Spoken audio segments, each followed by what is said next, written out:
Citi posting an upside surprise for the quarter, sparking a rally today in the banking sector. This comes, though, as Wells Fargo fell short of expectations, missing what the street was hoping to see amid a very tough economic backdrop. Now, for more on this, we want to bring in Ken Leon. He's a director of research at CFRA. Ken, it's good to see you. Wells Fargo missing, similar to what we saw yesterday from JPMorgan and also Morgan Stanley. Citi seems to be the standout, at least so far, of the big banks.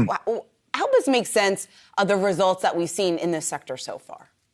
Oh, great. Happy Friday to you. So none of these banks were firing on all cylinders. Perhaps the best one by far is Morgan Stanley, but that's a very different business than those that reported today. I think, with Citi, when investors are staring at 40% discount to book value, it's an incredibly undervalued stock, one where, we're at really record lows, 52-week lows.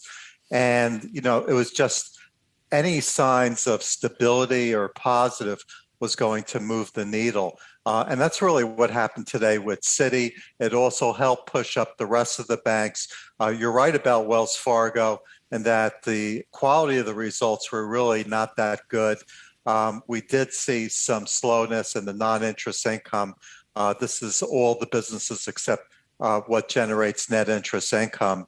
So I think overall, if we're going to have a shallow recession or perhaps a soft landing, banks are cyclical. They're trading at incredible discounts to the S&P 500, and things might be better than the worst case scenario. That's why they're up today.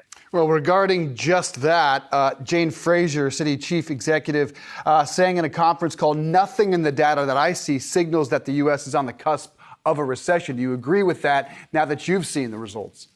No, I don't agree with that. And, each of the banks really did not increase to their credit loan reserves. They're only, the credit risk committees for these large banks can only book what they see in the period of April to June. If Jamie Dimon thinks there's a hurricane coming in the next 12 months, the credit risk committee can't load up with $5 billion more for potential loan loss reserves. It's just the way that banks work. But the equity market is forward-looking. We expect total loans to be down in the second half versus the first half. That will be partly offset by higher net interest income. The capital markets, investment banking might bounce off of really terrible second quarter, but that's off of the sugar highs of 3 years of great investment banking fees. So no, I disagree with Jane Fraser, and I think we will see the effects of a consumer who's under an enormous amount of pressure, and that will affect in 2023 credit loan losses. So then as we look at these earnings through the lens of obviously the high that they've been riding on for the last few years, was this just a natural adjustment, do you think? I think it is. You hear often, whether it's the equity market or sometimes it could be fundamentals, in this case, bank fundamentals, you get reversion to the mean. You can't every 6 months or grow 50%. So, we are seeing somewhat of a leveling off, but there are some real concerns because we're in an environment where we're going to be tested because of the Main Street. Not Wall Street will probably bounce back a bit, but Main Street's under a lot of pressure. For banks like Wells Fargo, which feed off of the consumer and small business, that might be a tough road. We've already seen this with big drops in mortgage and auto loans. And again, nobody is firing on all cylinders. What we do like is the banks have strong balance sheets. Some of them might take a pause on share repurchases just to meet the Fed's regulated capital buffers. But overall, this is not a replay of 2008 or 9. Banks are in a much better position. So if we do have a cyclical play here into next year, these bank stocks probably will do well. We have a buy on Citi, a buy on Morgan Stanley. I'm a hold on Wells Fargo. I'm really looking forward to Monday, where we get even better quality companies like Goldman Sachs and Bank of America to share their results, and hopefully maybe look out to the second half of this year, because none of these banks really did that in a big way. Hey, Ken, what are you hoping to hear from? Let's start with Goldman Sachs, because we know that that is such a bellwether, obviously something that the street is going to be closely watching next week. What are you expecting to see?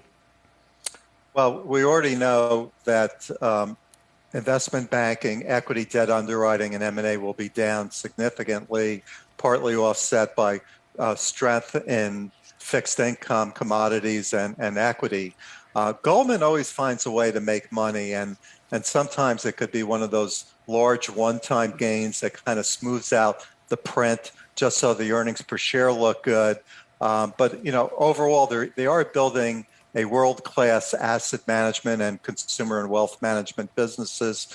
They are just incredibly well managed. And the one thing about Goldman, and we heard a little bit of this from Morgan Stanley, is they're global banks, but 75% of their revenue is North America.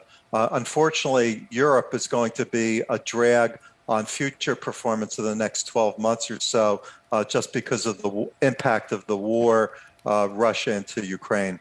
And much of this that we've discussed the last 2 days is backward looking, but forward thinking. When you look at the number from JPMorgan yesterday, $428 million write down in terms of future bad loans. And then today we hear on Citi $1.3 billion for future bad loans. How significant are those numbers regarding what's coming next? Well, they have those, but you have to look at the mechanics of what they're charging and then what are they adding to what's called reserve builds. So you always want to end up looking at the book of total allowance for credit losses or reserves. And they really didn't move that much. What was amazing, in 2020 with COVID, they went up huge, several $billion. And then all of a sudden we found, well, COVID wasn't bad when everyone was working from home. So all of a sudden you had this cushion that was a reserve reversal that boosted earnings in 21. And that's why these large bank stocks were up over 30% last year. Will we have that movie again where we see some reserve build for recession, and then next year maybe it's not so bad?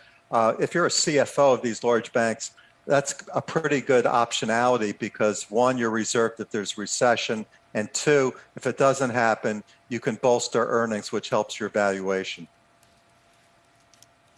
Indeed. Well, great getting your insights. Ken Leon there, CFRA Research Director of Research. Thank you so much.